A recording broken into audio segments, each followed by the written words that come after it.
काट्या कुऱ्हाड घ्यायची कधी आम्हाला वेळच पडली नाही, कारण की बाबासाहेबांनी एकच हत्यार दिले ते म्हणजे पेन.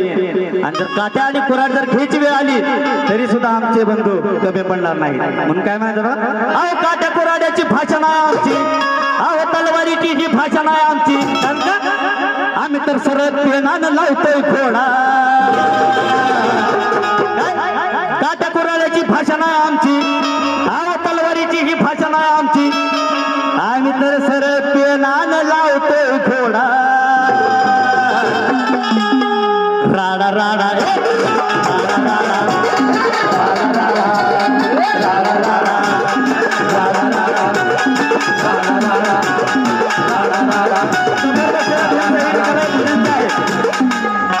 जर खरोखर आपल्या अंगात जर बाबासाहेबांचं रक्त भिनत असेल तर प्लीज एका कडेवरती उठून नाचा, ज्याला इच्छा होती त्यांनी.